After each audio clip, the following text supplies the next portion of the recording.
Hello and welcome to our weekly Parsha Shir with the commentary of the Alshich Terumah. This is a much delayed continuation from our last Parsha Shir. I just looked to see exactly where we were up to before I went away to Yerushalayim for my grandson's bar mitzvah, and I did say I would try to um, manage to post this from Yerushalayim. I have to tell you that jet lag is a factor I didn't take into consideration. I was only there for 4 days, arriving on Thursday, so I'm afraid I just wasn't able to do it. And the next week, as I did warn you, I was going to be spending a Shabbos in Cleveland, Ohio, technically Aurora, Ohio, with NCSY. And again, I promised to try to do the same thing, broadcast from there. And once again, it didn't work out. So my sincere apologies. We've missed each other for 2 or maybe 3 weeks. Anyway, we're back and we'll be able to start the Parshas again with the commentary of the Alshich. Let's start with our dedications. For Refuah Shalema, for Rafal Chai ben Sora, for Oria Chaim ben Chana Yehudis, for Chaim Modchadov ben Esther, Shmuel ben Chana Yecheskel Yehuda ben Yenta, Chayeskel ben Jamala. Lots. They should all have a refuah shalema. If you would like to have the shir dedicated for the refuah of somebody you know, or to celebrate a birth, a marriage, a bar mitzvah, bas mitzvah, any other good Jewish celebration, then please be in touch and get in touch with me at yy@askrabbiyyy.com, yy@askrabbiyyy.com. This week's parsha, and it is, of course, the Parsha when the Jewish people start getting ready or getting themselves ready for hosting a very, very special event. And when I say hosting a special event, actually I mean something slightly different. This is the Parsha of Terumah, when the Jewish people are invited to bring donations of precious things, which are going to be given and used for the Mishkan, which is of course, the precursor for the Beis Hamikdash. And so they're invited to bring gold and silver and all sorts of things. The beginning of the parsha we've covered in depth in our last 2 years sharing this. And of course, the obvious point is that HaShem doesn't really want these things. HaShem doesn't need these things. Rather, it's a question of he wants them to come close. And this is just a vehicle. There's a lot more. That's just a headline, a lot more to say in that. But I want to move on to where it says in chapter Coffee, and it's Posuk's Ches and Tes. And that will lead us into a link from where we left off, an expansion on the idea we were dealing with last time, and something a little bit new this time as well. Va'oseli mikdash. So once you've built all these things, the Pasuk says, make for me a mikdash, a holy place. Now, the word kodesh, incidentally, kodesh, really means set aside, holy, separate. The Jewish people are meant to be a separate people. There has to be certain barriers, as there always has to be a barrier, I think, between those who are role models or meant to be role models, those who are meant to inspire. Well, I would say a political leader, but we can forget about that. But an inspirational character has to be somewhat set back from the people he's inspiring. If he's just your buddy, he's just the same as you, that doesn't quite do it. But if you perceive, and I'll talk about this in a second, somebody who is really a totally different sort of person, it might just inspire you to be somebody like him. So there has to be a certain degree of separation. And now we're going to have a place, incidentally, of course, when a man marries a woman and a woman marries a man, then he proposes to her the following formula: Hari at Makudeshesly. You are Makudeshes. Here's our word Kodesh again: separate, unique, set aside from anybody else to be my wife. She agrees to this, and he proposes this, and it's usually sealed with a gold ring and the ketubah, the marriage document. But to be Kodesh, to be something separate and different, a unique relationship, husband and wife. And the husband and wife one is the one that, of course, the Torah often emphasizes between us and HaShem, between a Kodesh Baruch Hu. Also, the Mikdash, a place where we will meet, as I said, the precursor to the Beis Hamikdash, the Mishkan, and I will dwell in it. And I will dwell in it. I have to tell you something one of my bochrim said in yeshiva this week, in yeshiva of yeshiva Darkei Torah. It was his own idea, but I liked it very, very much. He told a story about a boy who was not turning up to learn in the Beis Medrash. And so the Rebbe got hold of him And he said, why aren't you coming to the base of Medrash? So the boy was going through a stage where learning Gemara and all the books that you can see behind me had not a great appeal to him, but playing basketball did. So everybody said, I'll make you a deal. I'll play 1-on-1. I'll play basketball against you. And if I win, you'll come to the base of Medrash, right? And if you win, fine, you can stay and play basketball. Well, the Rebbe lost. The Rebbe completely lost, and the boy won. But still, the boy came to learn in the base of Medrash. He came and learned in the yeshiva. So this boy said a very interesting thing. He said normally the relationship between a Rebbe, a rabbi, a Rebbe in a yeshiva, and the pupil is one of separation. As I said before, he's above you. You honor him in that way. But sometimes the Rebbe will, as it were, in order to show you that he's on your side, that he wants you, he'll come to you. And this is very, very beautiful. Moshe Rabbeinu goes up to Mount Sinai, said this Bocher in Yeshiva. There's all his own idea, but I thought it was fabulous. He goes up to Mount Sinai, to God, wow, to the heavens, whatever that means.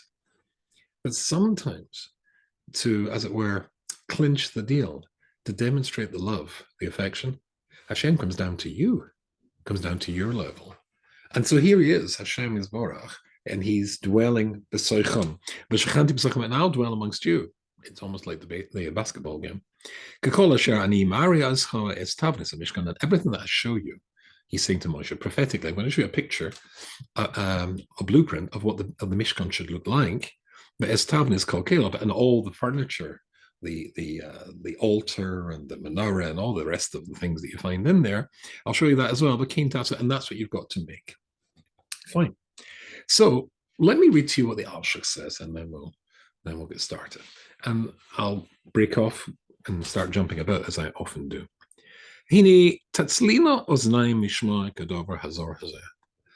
Your ears will simply refuse to let these words enter them. It's so bizarre.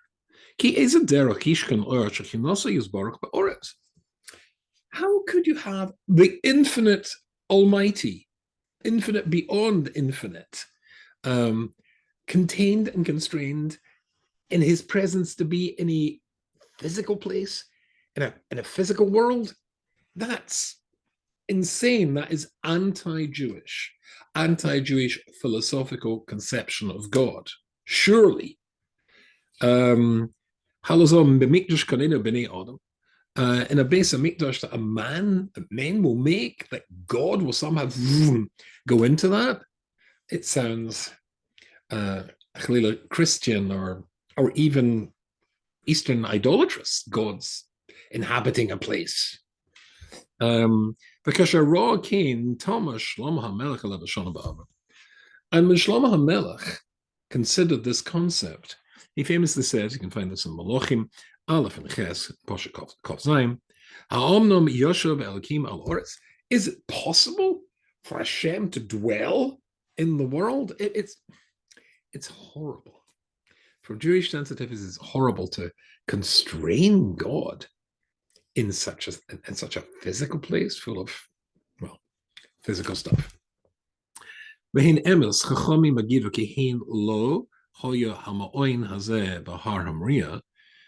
Kain lo yibotzer yas k'mezor nesha. It wasn't the fact that God had already come down on Mount Sinai, but he's already come to this world.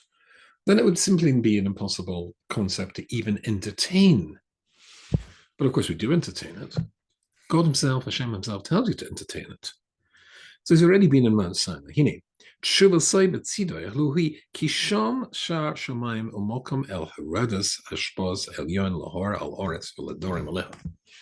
Because truly, there is a place, there is a physical place, which is the doorway to Shemayim, which connects both worlds, which, as the rabbis say, heaven and earth kiss, literally touch.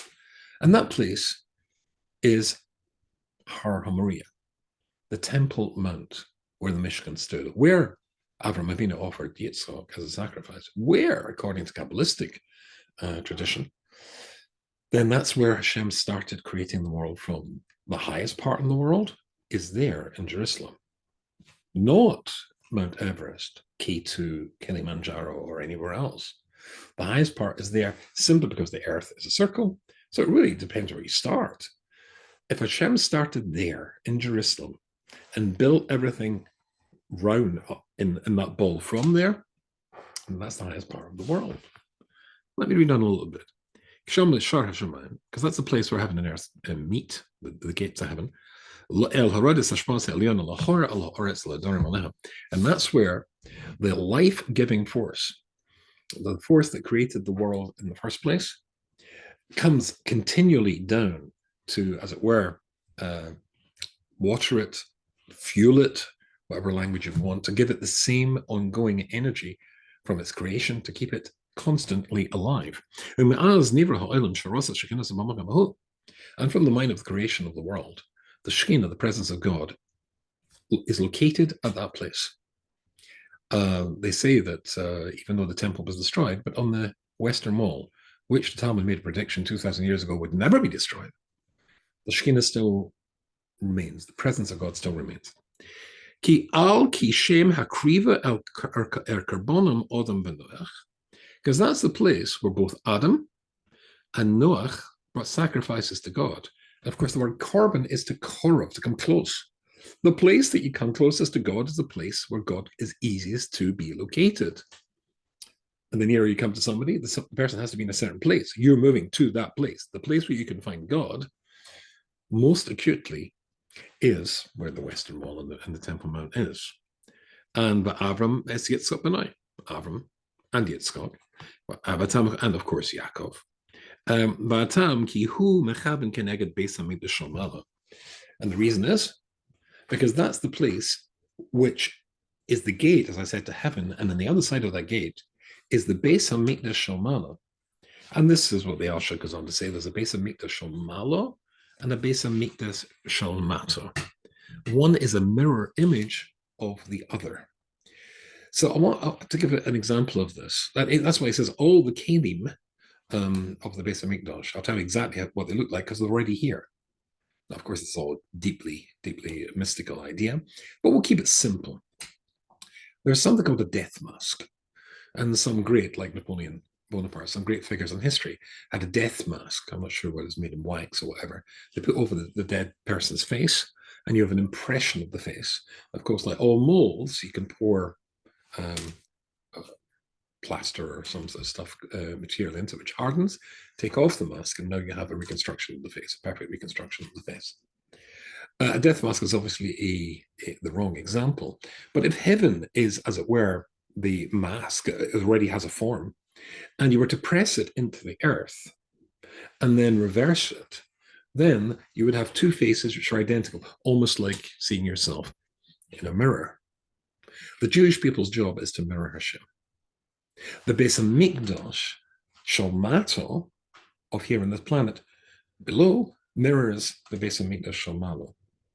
In other words, what heaven is, the essence of heaven, can be replicated and mirrored down here through us. Now, when I said a death mask, there is an appropriate application of that metaphor, because there was a time when humanity tried to make a death mask of Shemaim, and that was when they made the Beis HaMikdash, negative Beis HaMikdash, the Tower of Babel. And indeed, that was an inversion of heaven. Of course, the mountain on which the Beis HaMikdash is located, which Avram offered Yitzchak, Har HaMoriah, or Har HaBayis, that's in a mountain. It's got a city round about it. It's got a tower. If you remember the story of the Tower of Babel, they move from the east to the west. They find a valley. A valley is the opposite of a mountain. And there they build a city with a wall and a tower. That tower is a mimic of Migdal David. That is indeed an inversion of heaven, and they meant it to be so. But our job is to, as it were, take the imprint of heaven and fill it with us, and then turn it around, and therefore you got a mirror image of both. So this bizarre idea of Hashem being here, Hashem is here through the Jewish people when the Jewish people behave in a godly way. Now, this is what we talked about, if you remember last week, when we were talking about a human being. And the question was, did Ruach HaKodesh, or did Nevi'as, when Nevi'as existed, you could go to a Novi and a Novi would be able to tell you exactly who, what you were, what you should be doing, the life path that you should pursue, etc., because he could really see your soul. But in Perish initially, if you remember, we talked about the Vilna Gaon says, do not think, and he's focusing on Perek Design, and it's Zion. And there's 4 psukim, but I'm not going to go over it all again. You'll find it if you look at the last year. Zion, Aleph, Beis, Gimel, and Dalet. Then when it's talking there about the fact that even though, says the Vilna Gaon, that Nevi'as ended with the reconstruction of the second Beis Hamikdash, but don't think that Ruach HaKodesh, a connection between man and heaven, ended then. Ruach HaKodesh actually continues. And it's just that it's not a lesser form. But he says in the first pasuk of these 4, and they're all 4 that are joined together, Odom marchilev mi'ashem me'analoshim. Somebody who is a marchilev, somebody who set his heart on becoming as a mirror image, somebody who mirrors Hashem. We'll talk about that in a second. Then indeed, Hashem me'analoshim, Hashem will answer and speak through him. Or he would, as it were, echo, like a mirror image reflects the physical appearance. An echo is, of course, the audio appearance. The words of heaven are going to be echoed through the person who, as it were, is a reflection of the divine. And that sounds a strange idea. Let me trust me on this one. We're coming to that. We'll go into that in more depth in a second. And he says quite clearly here that is what Ruach HaKodesh is. You remember when we talked about it last time, Ramatasiel Solomon said that when he was once asked the question what Ruach HaKodesh is, Ruach HaKodesh is a person becomes so, as it were, at one with Hashem. Then, in actual fact, you can assume that he is speaking on behalf of Hashem, or he's reflecting what Hashem would say. He knows his master's voice. He used to be a recording company called His Master's Voice. He knows his master's voice so well, he knows exactly what he would say. And Hashem indeed endorses that. So you become, a human being can become exactly that. In my translation of Shara B'Tochen, the Chovos Levavos, refers to live in my introduction to chapter 4, the point I'm discussing there is why, it's a famous question, maybe I'll read it. One of the most famous questions of all is why the Torah fails to mention reward in Olam Haba, reward in heaven, that awaits Jews who keep Hashem's mitzvahs. There's plenty of mention of punishments given for averas done in Olam Hazeh. And arguably in the second part of the Shema, for example, some mention of reward given in the world to come. Why not address the same regarding Olam Haba? So we got mentions of punishment, mentions of rewards in this world, but why not? Why no reference to Olam Haba? So the answer is because you can't conceive of Olam Haba. You can't conceive of it. But let me jump a little bit. I'm taking this slightly out of context.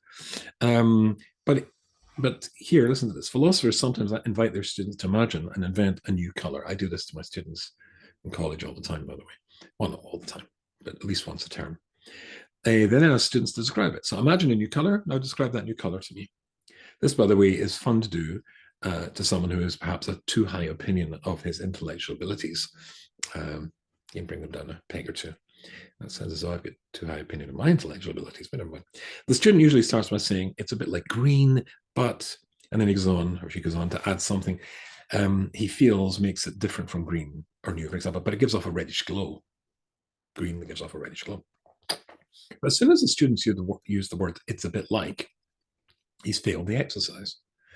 If it's light green, then it's not something new. A reddish glow is not new either. Cars' brake lights give off a reddish glow. The professor required a new color. By using the word like, you're connecting it to something old. In short, this is an exercise in futility. It shows the inadequacy of the imagination, the inadequacy of the human imagination. We can only imagine things within our experience.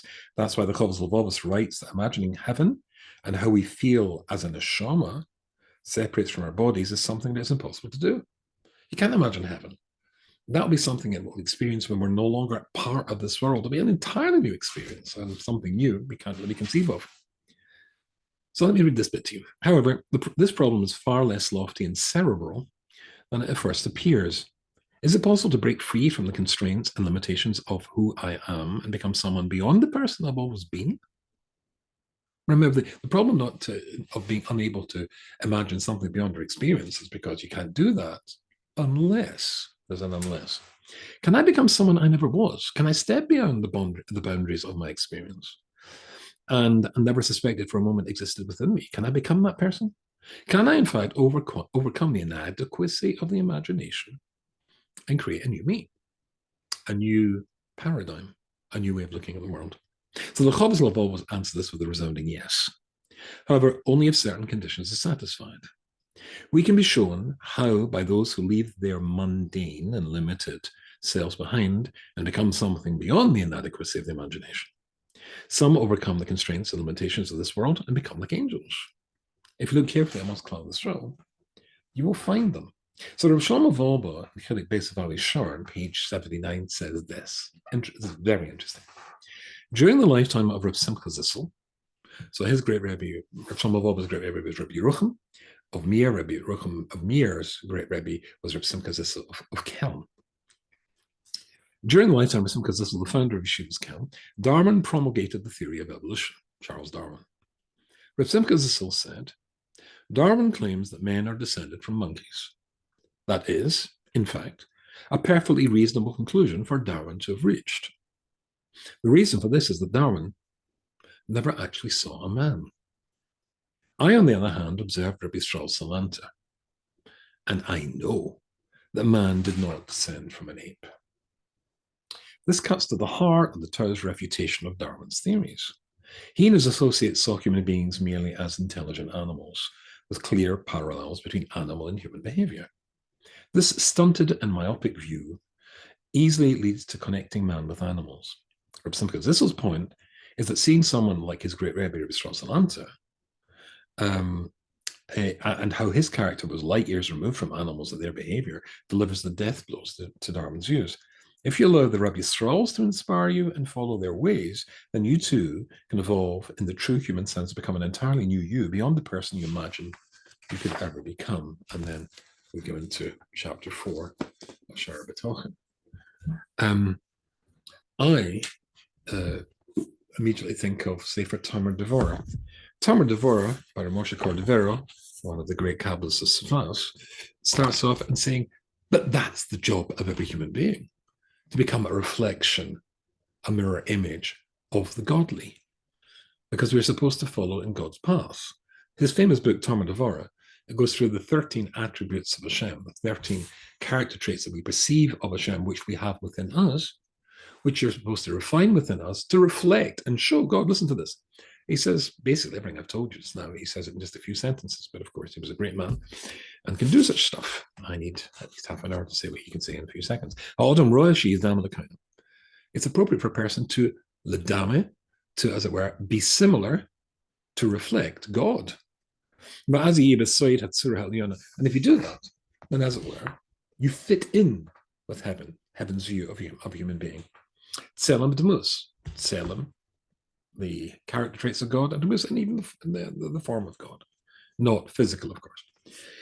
Because if a person were to have, as it were, a human body, and with all of that, the 613 parts of the body reflect 613 mitzvahs. It's a Kabbalistic idea. We're not talking here about the Sistine Chapel and Michelangelo. Harihu machris atzura v'yamar love tzura noya masim kavar. Then, if you behave badly, then people turn around and say, you're spoiling that. Look at that perfect person, or that potentially perfect person, how awful he behaves. Because tzelim does not mean physical copying, a reflection of God, but spiritual, behavioral reflection of God. And what on earth would benefit you that you had all the potential in the world? The Musa Tavnas Avorov, 613 aspects of your being, but by your actions you don't reflect God. So the whole, of course, book of Tamar Devora is going through the 13 attributes, particularly in the first section of the book, explaining how we can copy the behavior of God and become godly.